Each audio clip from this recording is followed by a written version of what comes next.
Hello and welcome back. We were learning functions. We learned a lot about functions, how to define functions, how to pass parameters, and how to return values from functions. Now we have a last topic before we solve our quiz on functions. It's Docstring function documentation. Let me make this in progress and go to Jupyter Lab. So let's see what Docstring is. First of all, last time we have defined a function named cube. Let me run this cell again. You may have closed your kernel, your session. So you'd rather run this like I did here. And I want this function to be available at this time now. So I will take the documentation, get help about my function, get help about functions.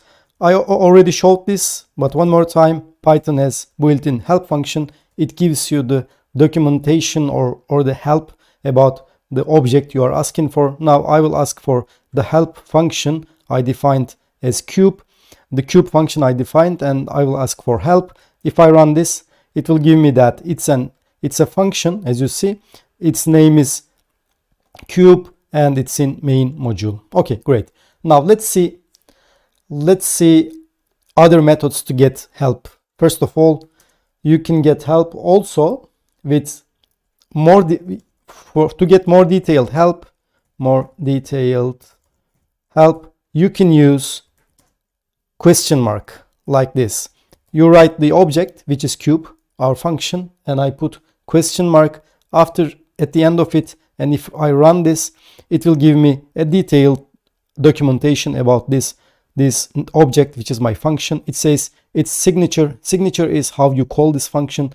You call this function as cube, and it has no docstring, which we will define in this video, and the file where it's located, and its type, which is function. Okay, that's great. Even the most detailed approach to get help is this one. Now you use two question marks as here, cube, question mark, question mark. If I run this, now even it gives the code, the function code, the whatever the object you're asking help for, it will give you the content also, which is the source code, as you see here in my function. Okay, we will use this a lot to see what's in the function or what's in the object we try to use.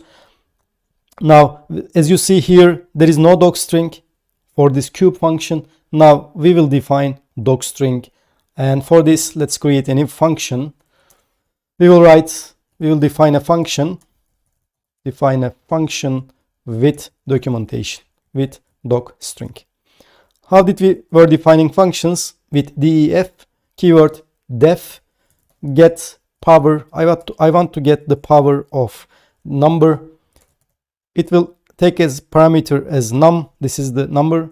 P is the power which we will compute. So now this is my function, and I will write the docstring. To write the docstring in function scope, when you enter into the function scope, as I'm here, I put 3 quotation marks, 1, 2, 3. Now between this pair of 3 quotation marks, I can write the documentation. And now I will say this function calculates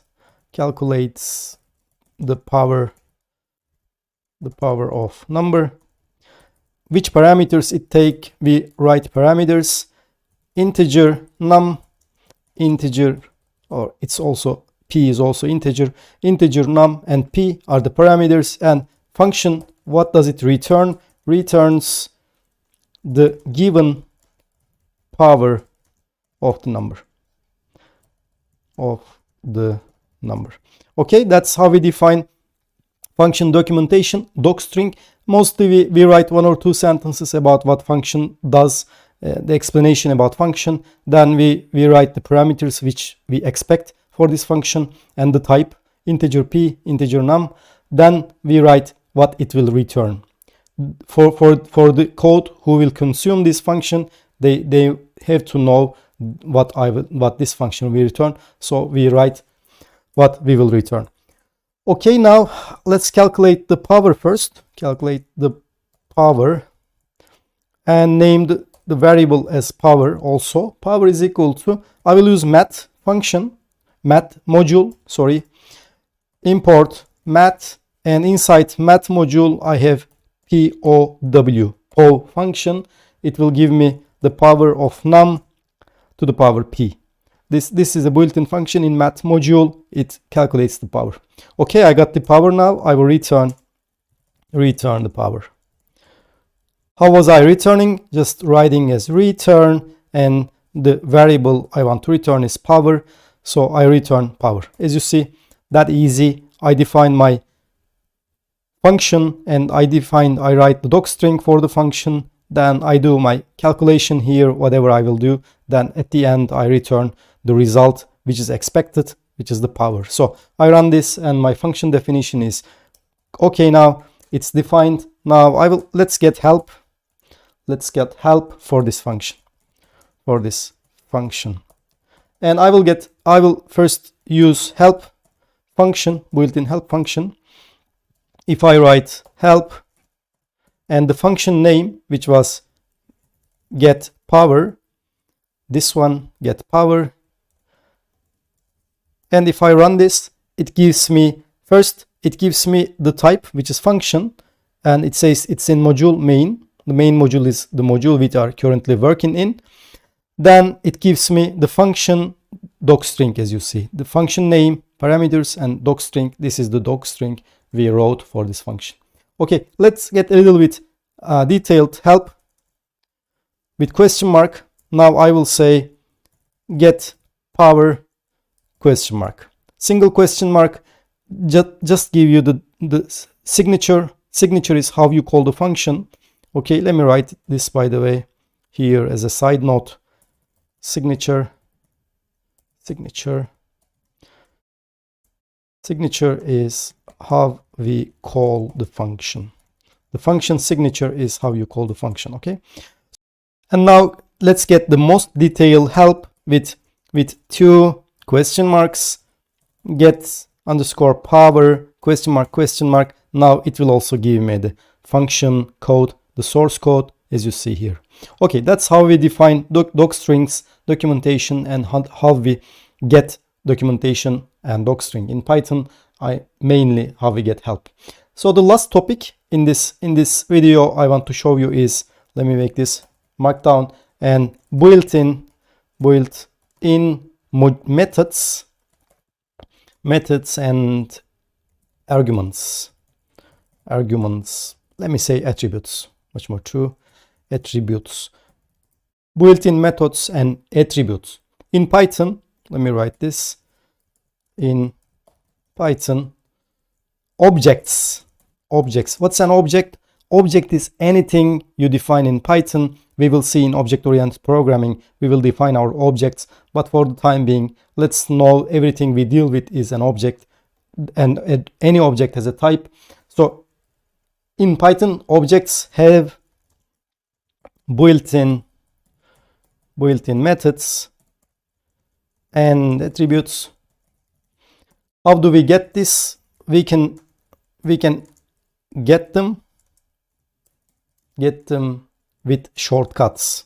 We have shortcuts in Python. I will show you one of them in a second. With shortcuts, let's see, you want to get the docstring first. Docstring. What is the shortcut for docstring? It is double underscore doc underscore. Double underscore before the attribute name, which is doc, and double underscore after the attribute name. Let's see what it gets. Get power is the function name, dot double underscore doc double underscore, and here actually there's a dot. Don't forget this. And if I run this, you will see it gives me the documentation of this function. Let us print this in a little bit nicer format. Get power dot double underscore doc double underscore. As you see, it gives me function documentation. So the easy way, the shortcut to get the documentation is this double underscore doc. We will call this as dunder attribute in a minute. Okay, let me write this also. Dunder means double underscores, and it gives you, it's a shortcut to get the attributes or methods in an object. We call it dunder in Python. Let's see, I want to see the module, this function, where is its module? See module of this function. Get power is the function name, and I press on dot and double underscore. If I press tab, if you press tab here, let me write here. If you press tab, of course after pressing dot, if you press, put here double underscore and tab, dot double underscore and tab, it gives you the dunder methods and attributes in this object. For example, I want to see the module name, it's here. If I run this, it says it's in the main module. Main module is the module we are working currently. Let's say I want to get the name of this object. Here, name, again, I will say the object, I will call the object with this get power, my object, dot double underscore. If I press N and press tab, I want N name, and now it says its name is get power. As you see, double underscores may be very useful in some cases. It's a shortcut to get objects, attributes, and object documentation. Okay, that's all for Docstring, and also this concludes our first part of functions. We covered the basics of functions, how to define functions and use them. Now you will have a 10 questions quiz on functions. Then we will do our first projects, which is mainly on functions. So please try to solve the quiz questions and join me in the solutions. See you in the solutions.